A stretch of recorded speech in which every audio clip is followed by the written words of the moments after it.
नमस्कार दोस्तों, good afternoon. स्वागत है आप सभी का हमारे YouTube channel crack the competition में। सभी लोग जुड़ जाइए दोस्तों, सेशन के साथ अधिक से अधिक लोग जुड़ जाइए। आज के इस वीडियो लेक्चर में हम सीआईएसएफ, कांस्टेबल, ट्रेड्समैन तथा अन्य आने वाले एग्जाम्स के लिए जीके का एक महत्वपूर्ण सेशन आपके साथ डिस्कस करेंगे, जिसमें कि काफ़ी एग्ज़ाम ओरिएंटेड क्वेश्चंस इंक्लूड किए गए हैं। तो दोस्तों, वीडियो के लिंक को शेयर कर दीजिए और अधिक से अधिक लोग इस सेशन के साथ जुड़ जाइए। प्रीमियर सेशन है और दोस्तों सभी क्वेश्चंस आपको हिंदी और इंग्लिश दोनों लैंग्वेज में अपीयर होंगे और इनकी पीडीएफ के लिए आप हमारे टेलीग्राम ग्रुप को ज्वाइन कर सकते हैं, जिसका लिंक आपके डिस्क्रिप्शन बॉक्स में दिया हुआ है। दोस्तों, आपको आंसर देने के लिए 5 सेकंड का समय दिया जाएगा। उस दौरान आप अपना आंसर का ऑप्शन जो है वो कमेंट बॉक्स में मेंशन कर सकते हैं। कल भी काफ़ी अच्छा रिस्पांस रहा था, करीब 50 to 60 लोग हमारे प्रीमियर सेशन से जुड़े हुए थे और काफ़ी सारे लोगों ने उसमें आंसर भी किए। दोस्तों, इससे क्या होगा कि आपको एक अच्छा इम्पैक्ट पड़ेगा और आपको क्वेश्चन से याद हो जाएंगे। ठीक है, हो सकता है कि इनमें से कुछ क्वेश्चन आपके एग्जाम में आ जाएं, क्योंकि ये सभी प्रीवियस ईयर के मेमोरी बेस्ड पेपर से लिए गए हैं। तो चलिए बिना किसी से उसके शुरू करते हैं आज का पहला प्रश्न। तो दोस्तों, पहला प्रश्न है, which crop is sown on the largest area in India. तो भारत के सबसे बड़े क्षेत्र पर कौन सी फसल बोई जाती है, इसका आंसर बताएंगे। भारत के अधिकतम क्षेत्र पर कौन सी फसल बोई जाती है, तो इसका आंसर क्या हो जाएगा? ऑप्शन नंबर ए, राइस, यानी कि धान बोई जाती है और धान से चावल बनते हैं। तो इसका आंसर क्या हो जाएगा दोस्तों? ऑप्शन नंबर ए। सभी लोग आंसर दें कमेंट बॉक्स में। दोस्तों, इंडिया के अंदर जितना भी कल्टीवेटेड एरिया है, यानी कि जिसमें खेती की जा सकती है, उसके 1/3 भाग पर चावल की खेती की जाती है। ठीक है, उसके 1/3 भाग पर चावल की खेती की जाती है। और जो चावल है वो कौन सी क्रॉप है दोस्तों? खरीफ है, रबी है या जायद है? बताइए। तो इसका आंसर क्या हो जाएगा? राइस जो है एक खरीफ क्रॉप है। ठीक, खरीफ की फसल है, ये भी ध्यान रखिएगा। और लार्जेस्ट प्रोड्यूसर ऑफ राइस, चावल का सबसे बड़ा उत्पादक देश कौन सा है? तो चावल का सबसे बड़ा उत्पादक देश है चाइना। और सेकंड नंबर में कौन सा है? सेकंड नंबर में है दोस्तों इंडिया। ठीक, वेरी गुड, इतनी बात यहाँ से ध्यान रखेंगे। बढ़ते हैं अगले प्रश्न की ओर। Next, the Loktak lake facing environmental problems is situated in. तो लोकटक झील जो है वो कहाँ स्थित है? ये क्वेश्चन काफ़ी बार एग्जाम में पूछा जा चुका है, तो इसका आंसर दीजिए दोस्तों। लोकटक झील कहाँ स्थित है?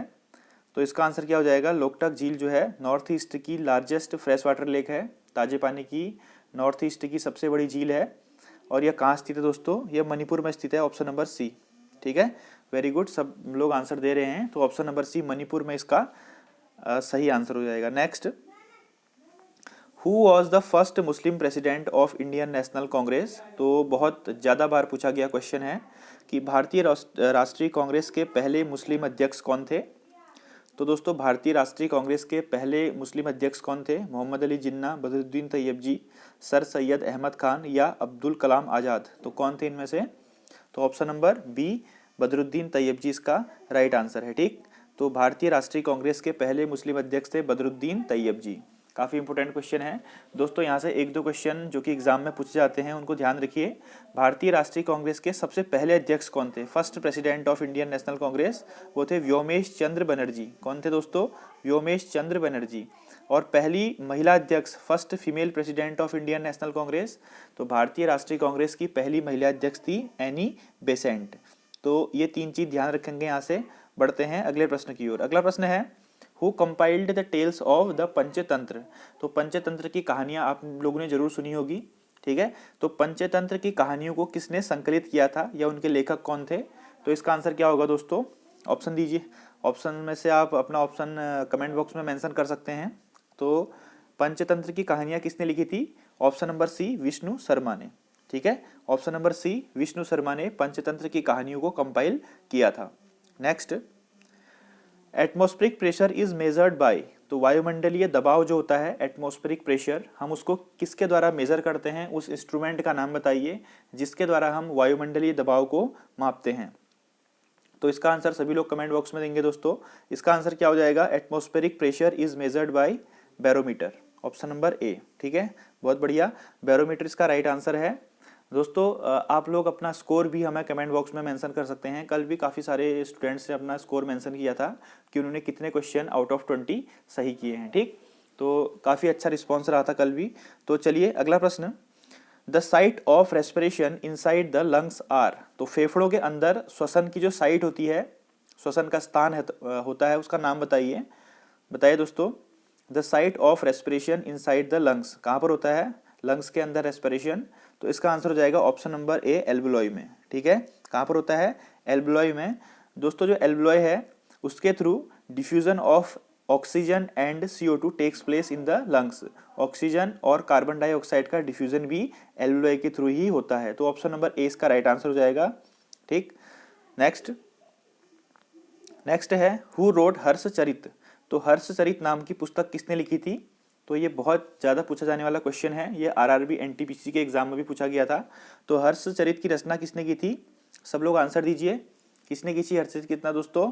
Option number, very good, option number C, Banabhatta द्वारा की गई थी। बाणभट्ट जो था वो हर्षवर्धन का कोर्ट पोएट था। ठीक है, हर्षवर्धन के कोर्ट में एक पोएट था।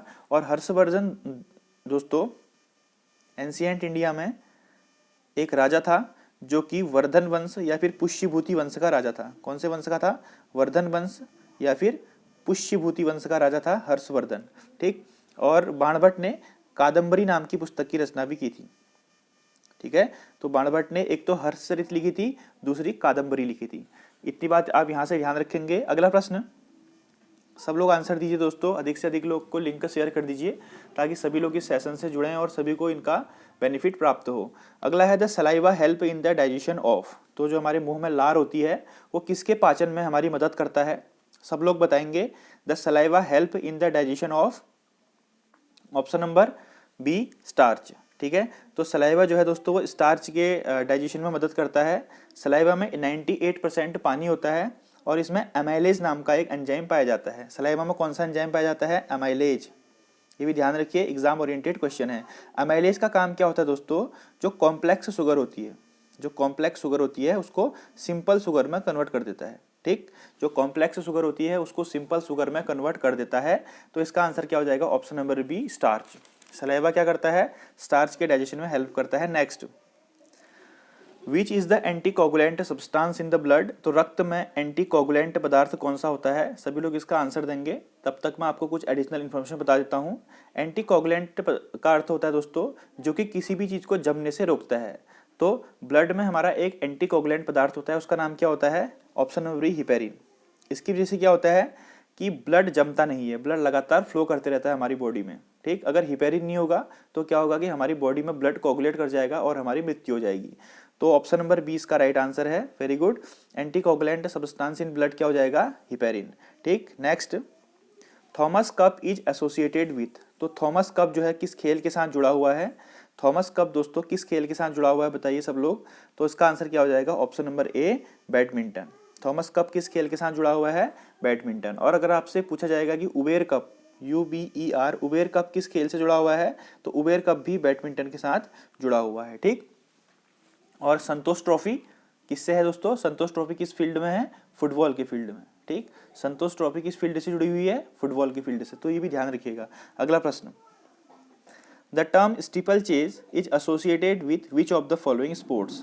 तो स्टीपल चेज नामक शब्द किस खेल से संबंधित है, यानी कि किस खेल में स्टीपल चेज टर्मिनोलॉजी का उपयोग किया जाता है? बताइए दोस्तों, स्टीपल चेज। ऑप्शन है बॉक्सिंग, चेस, रोइंग या हॉर्स रेसिंग। मुक्केबाजी, शतरंज, रोइंग या फिर घुड़दौड़ी, इसमें किस में किया जाता है स्टीपल चेस शब्द का अर्थ? सब लोग आंसर देंगे। Option number D, horse racing. तो स्टीपल चेस शब्द का जो यूज है वो किस खेल से संबंधित है? घुड़दौड़ी या हॉर्स रेसिंग से संबंधित। Option D is right answer. Next, the black flag signifies. यह भी काला झंडा किस चीज का प्रतीक है? तो दोस्तों आपने जरूर देखा होगा जब कोई नेता कभी कहीं किसी जगह का दौरा करता है तो उसको काले झंडे दिखाए जाते हैं। इसका मतलब कि वो प्रोटेस्ट यानी कि विरोध का प्रतीक है। ऑप्शन नंबर सी इसका राइट आंसर है। तो काला झंडा जब दिखाया जाता है तो इसका मतलब कि उसका विरोध किया जा रहा है।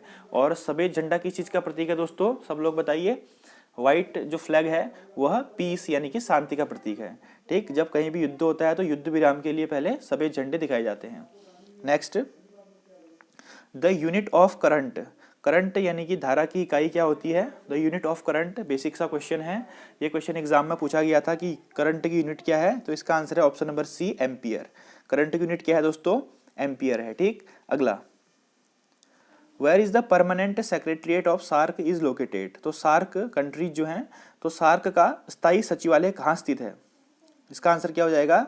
Permanent secretariat of SAARC is situated in Kathmandu. Option number A इसका राइट आंसर है। नेपाल की राजधानी काठमांडू में सार्क का हेडक्वार्टर स्थित है। सार्क का फुल फॉर्म है दोस्तों, ध्यान से सुनिएगा, south Asian association for regional cooperation.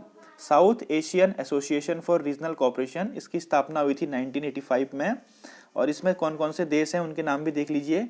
Afghanistan है, बांग्लादेश, भूटान, भूटान के बाद इंडिया, मालदीव्स, नेपाल, पाकिस्तान और श्रीलंका। तो इसमें ये टोटल देश हैं। इसकी स्थापना 1985 में की गई थी, जिसका हेडक्वार्टर है काठमांडू में। अगला प्रश्न, which is the oldest paramilitary force in the country, देश का सबसे पुराना अर्धसैनिक बल कौन सा है। तो काफी अच्छा क्वेश्चन है। तो दोस्तों इसका आंसर है option number B, Assam rifles. ठीक है, असम राइफल जो है यह इंडिया की सबसे ओल्डेस्ट पैरामिलिट्री फोर्स है, जो कि होम मिनिस्ट्री और डिफेंस मिनिस्ट्री दोनों के अंदर आती है। बाकी और जो पैरामिलिट्री हैं वो सीधे होम मिनिस्ट्री के अंदर आती हैं, लेकिन ये होम मिनिस्ट्री के अंदर भी आती है और डिफेंस मिनिस्ट्री के अंदर भी आती है। असम राइफल की स्थापना 1835 में हुई थी। नॉर्थ ईस्ट के बॉर्डर को ये प्रोटेक्ट करती है दोस्तों। और यहाँ पर जो इसके डायरेक्टर जनरल होते हैं दोस्तों, वह जैसी और पैरामिलिट्री फोर्स है हमारी, जैसे CISF है, CRPF है, ITBP है, BSF है, इसमें पुलिस IPS जो होते हैं इनके DG बनते हैं, इंडियन पुलिस सर्विसेज वाले। ठीक है, लेकिन जो असम राइफल है उसका DG आर्मी से बनते हैं। इसके प्रेजेंट में DG हैं lieutenant general SS Sangwan, lieutenant general SS Sangwan, इनको आर्मी नियुक्त करती है। ठीक, तो इसको ध्यान रखिएगा। Option number B Assam rifle इसका राइट आंसर है। Next, what is the minimum age laid down for a candidate to seek election to the Lok Sabha. तो लोकसभा का चुनाव लड़ने के लिए उम्मीदवार की न्यूनतम आयु कितनी होनी चाहिए। बेसिक सा क्वेश्चन है, इसका आंसर बताएंगे सब लोग, जल्दी से बताया दोस्तों। इसका आंसर है ऑप्शन नंबर सी 25 ईयर्स। ठीक है, तो लोकसभा का चुनाव लड़ने के लिए उम्मीदवार की न्यूनतम आयु 25 वर्ष होनी चाहिए। कौन से आर्टिकल के तहत, article 84B of Indian constitution. तो आर्टिकल भी याद रखिए, आर्टिकल 84B में मेंशन किया गया है कि लोकसभा का चुनाव लड़ने के लिए उम्मीदवार की न्यूनतम आयु 25 वर्ष होनी चाहिए। अगला प्रश्न, the president of India can nominate how many members in the Rajya Sabha. तो भारत के राष्ट्रपति जो है, जो हमारी राज्यसभा है, उसमें कितने सदस्यों को नामांकित कर सकते हैं, जो कि डिफरेंट फील्ड से बिलोंग करते हैं, जैसे कि स्पोर्ट्स, कला, संगीत, साहित्य, सिनेमा इत्यादि। ठीक है, ये एमिनेंट पर्सनैलिटीज होते हैं। तो बताइए दोस्तों कितने लोगों को कर सकते हैं प्रेसिडेंट नॉमिनेट राज्यसभा के अंदर। ऑप्शन नंबर सी 12 लोगों को नॉमिनेट कर सकते हैं। तो ये क्वेश्चन भी काफी बार एग्जाम में पूछा गया है। आप सब लोग लिंक को शेयर कर दिए दोस्तों अधिक से अधिक, ताकि सब लोग इस सेशन से जुड़ पाएं। Next, by which of the following method prime minister of India is selected. तो किस विधि के द्वारा भारत के प्रधानमंत्री का चयन किया जाता है। तो इसका आंसर बताएंगे। थोड़ा कंफ्यूजिंग सा क्वेश्चन है, अभी क्लैरिफाई कर दूंगा, पहले सब लोग आंसर बताइए। इसका आंसर होगा दोस्तों ऑप्शन नंबर बी अपॉइंटमेंट। ठीक है, हमारे देश में प्रधानमंत्री का कोई चुनाव नहीं होता है, चुनाव लोकसभा के होते हैं और लोकसभा के चुनाव के थ्रू सांसद चुने जाते हैं और उन्हीं सांसदों में से प्रधानमंत्री को राष्ट्रपति द्वारा नियुक्त किया जाता है। ठीक है, राष्ट्रपति जो प्रधानमंत्री होता है उसका कोई अलग से चुनाव नहीं होता है। ठीक, तो लोकसभा का चुनाव होता है, लोकसभा से सांसद चुने जाते हैं और सांसदों में से कोई एक सांसद जो योग्य होता है उसको राष्ट्रपति एज अ प्रधानमंत्री अपॉइंट करता है, नियुक्त करता है। तो प्रधानमंत्री का चयन कैसे किया जाता है, ऑप्शन नंबर बी अपॉइंटमेंट यानी कि नियुक्ति के थ्रू। ठीक, तो ये थोड़ा कंफ्यूजिंग सा क्वेश्चन था, क्योंकि काफ़ी सारे स्टूडेंट इलेक्शन में टिक कर रहे हैं, तो ये गलत होगा। ऑप्शन नंबर 20 का राइट आंसर होगा। ठीक, next, article 74 and 75 of Indian constitution deals with matters of. तो भारतीय संविधान का अनुच्छेद 74 और 75 किससे संबंधित है। तो सब लोग बताएंगे दोस्तों कि 74 और 75 किससे संबंधित है। तो आर्टिकल 74 और 75 संबंधित है काउंसिल ऑफ मिनिस्टर से। ऑप्शन नंबर ए इसका राइट आंसर है। वेरी गुड दोस्तों, ये अंतिम क्वेश्चन था। इसकी PDF के लिए आप हमारे टेलीग्राम ग्रुप को ज्वाइन कर सकते हैं, CTC एजुकेशन करके है, और आप टेलीग्राम ग्रुप का लिंक डिस्क्रिप्शन बॉक्स में होगा। दोस्तों जाने से पहले वीडियो को लाइक ज़रूर कीजिए, जितने लोग देख रहे हो वीडियो को लाइक ज़रूर करना, आपका लाइक में मोटिवेशन देता है। इसके बाद जो नेक्स्ट वीडियो आएगी वो मैथ्स से संबंधित कुछ महत्वपूर्ण क्वेश्चन जो कि प्रीवियस ईयर के क्वेश्चन एग्जाम्स में पूछे गए थे वो मैं लाने वाला हूँ। तो तब तक के लिए आप चैनल पर बने रहिए। थैंक यू, जय हिंद, जय Bharat, God bless you all.